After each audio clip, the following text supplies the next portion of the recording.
let's look at the planetary rulership. And it's very simple. We can look at this graphic. The ancient philosophers, and here for our Western Hemisphere, the Greek, were the ones who took the knowledge from the Egyptians. They got it basically also from the Mesopotamians. Mesopotamia was a huge, beautiful country and culture, which is now Iraq, Iran. And it inspired the Eastern and Western Hemisphere. So it inspired the Indian astrology as much as the Western astrology. But until the Christianity suppressed astrology, especially the Greek philosophers observed with their logos, meaning with their left brain, the movement of the planets, of the skies, and found out quite some things. But they also used their right brain hemisphere, and thereby they found correlations or had philosophy statements about what it could mean. And what they actually did, which is a quite clever system, they saw that, like me, Ulrich, I'm perceiving the world in layers. The center is me, right? The most closest, like an onion layer around me, is my emotional layer, right? When you are cranky or you've eaten something bad so that you're emotionally affected, you will not perceive the world around you clearly because your emotional windows are somehow not clean, right? Then the next level would be the mental level. Like aura teachings have the same thing. We have the physical, which is the densest. The next level is the emotional. The next one is the mental. Yeah? And then we come to the causal, where our beliefs are, our subconscious beliefs. Yeah? Eating pork is bad, and Allah's gonna kill me. Going to church is good. Yeah, those kind of things. It's just beliefs. And keep in mind, the word beliefs hold the word lie inside. So beliefs is usually crap.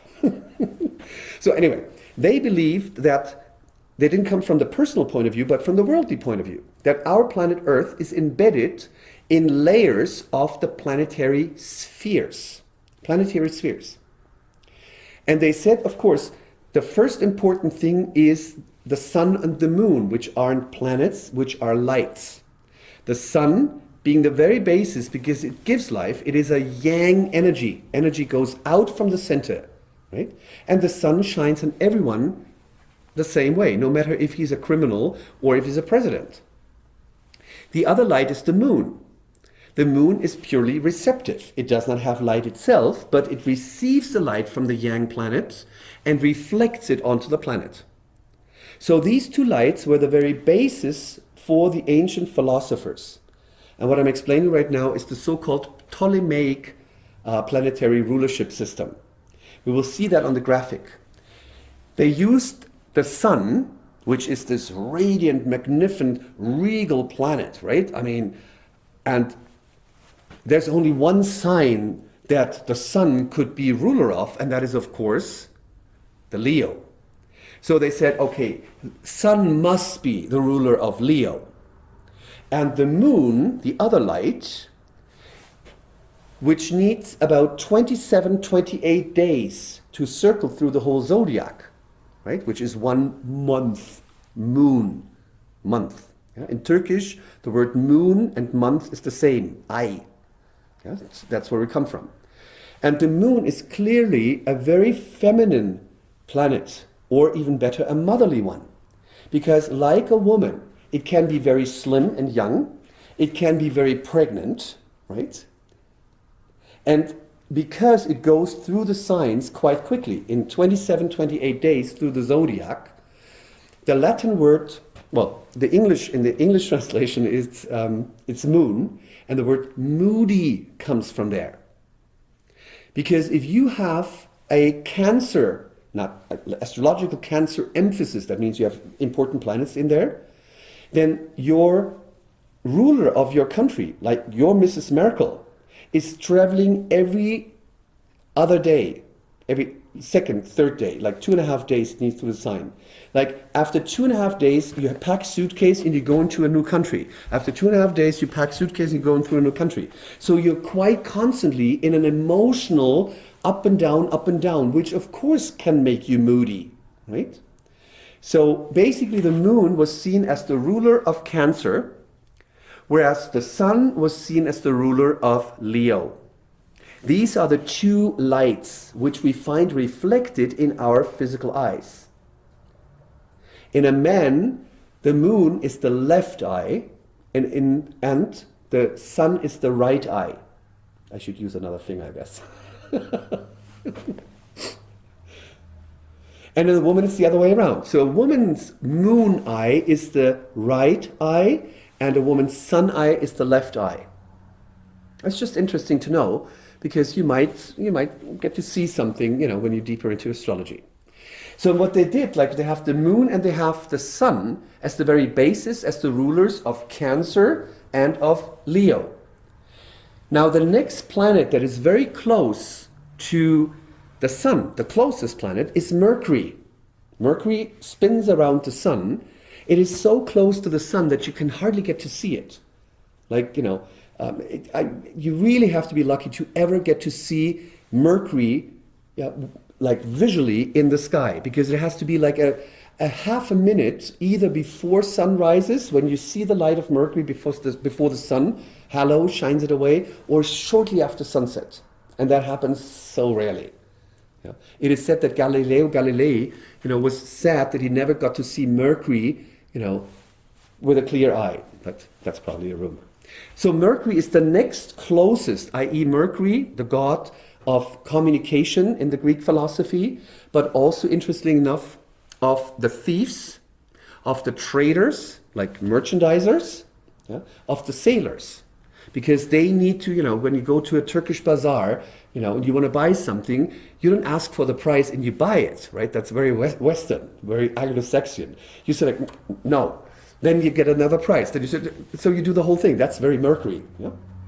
So Mercury is the next layer that covers our two lights. And Mercury, if we just create like a certain kind of a sphere, like an onion, we have Cancer here, we have Leo here, then to the left and to the right, we see two signs, Gemini and Virgo.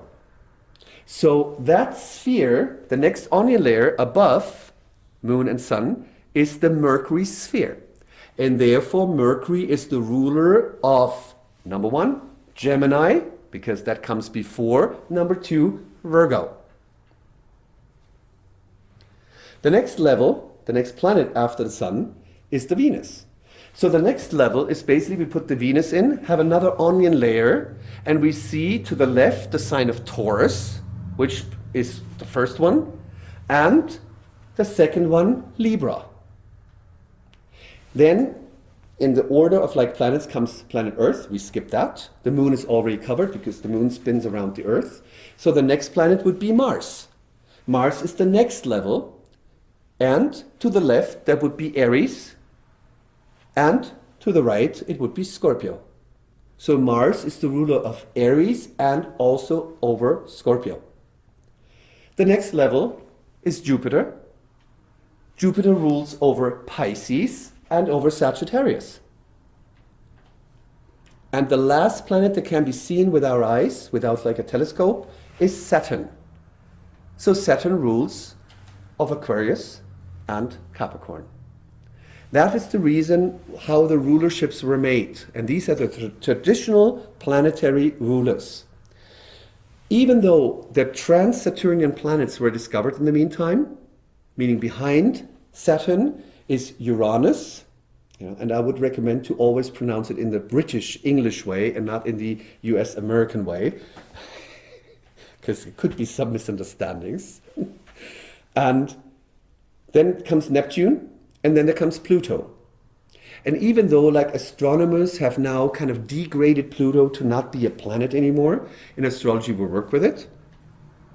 So basically we have 3 discovered trans-Saturnian planets, which are now added to that system by the art of observation and correlation, which is the art of astrology.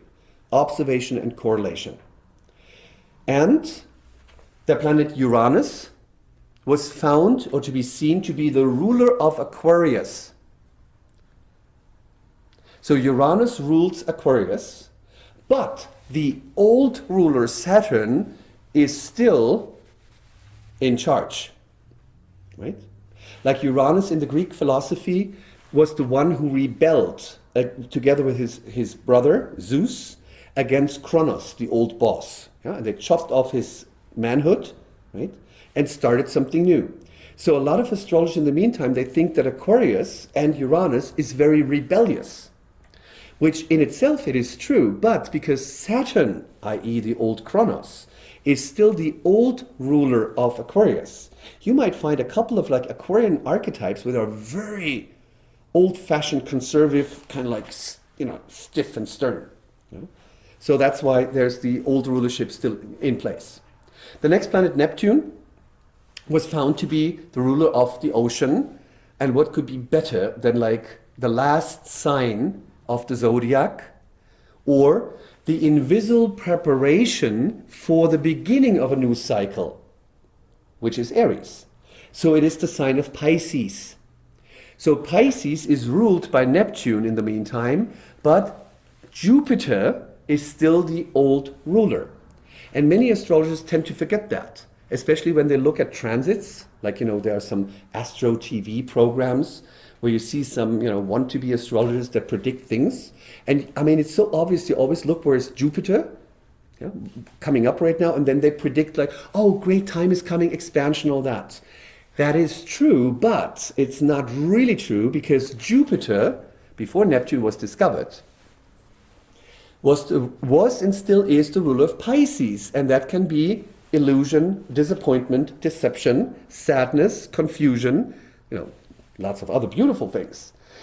But what I've seen is usually when Jupiter is in operation, you go through 1 or 2 weeks of confused, disappointed time. Let's say you're waiting for a job or a business offer or to move, or you look for a new house that you want to buy, and it all looks good, and Jupiter is coming, and every astrologer is predicting, yes, it was going to work. And then for 1 week, you don't get an answer, or you get declined, or anything like that, and you're really confused. But then later, the Jupiter side, which rules Sagittarius, offers abundance, and usually a much better offer, a much better house, or something like that. So just keep in mind, Jupiter remains the ruler of Pisces. And Neptune is the main ruler. And then we have Pluto, the god of the underworld in the Greek philosophy, brother of Zeus, which is still a brother of Zeus, right? But, of course, nothing is more inviting than to say Pluto must be the ruler of Scorpio. And Pluto is. So Scorpio is ruled by Pluto, but the co-ruler or old ruler is Mars. And with that, you now learned the logical reasons why certain planets are the rulers of certain signs. So if someone, going back to what I said before, has a Scorpio rising, meaning the sign of Scorpio at the place of birth was rising on the east horizon when the baby was born. So we have Scorpio on the rising sign. Then Pluto is the planetary ruler of that ascendant and first house. But because the first house in everyone's horoscope is similar to God's ingredients of the first ingredient, the new beginning, Mars is always the natural ruler of the first house. Can that make sense? Yeah. And is the co-ruler of Scorpio.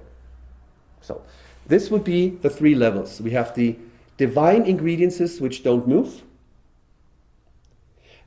Then we have the planets that do move, and they bring it into the world via the house system.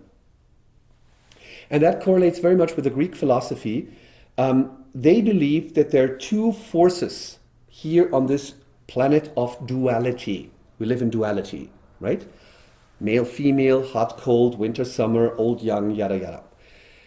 The one force, they said, is what they called the autos, like a car, autos, A-U-T-O-S, which meant the everlasting, the eternal, the non-moving, the always at peace, the ever-existing, the source. And the other was the heteros, which has nothing to do with sexual orientation. It was the ever-changing. So basically, astrology symbolizes that very true philosophy that on the one hand, we are dealing with the same ingredients as everywhere. We have 12 signs, 12 divine ingredients boxes.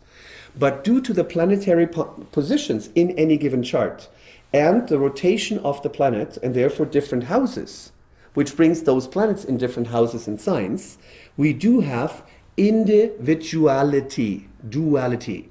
Everyone's chart is an individuality expression, but yet of the same never-changing autos or divine.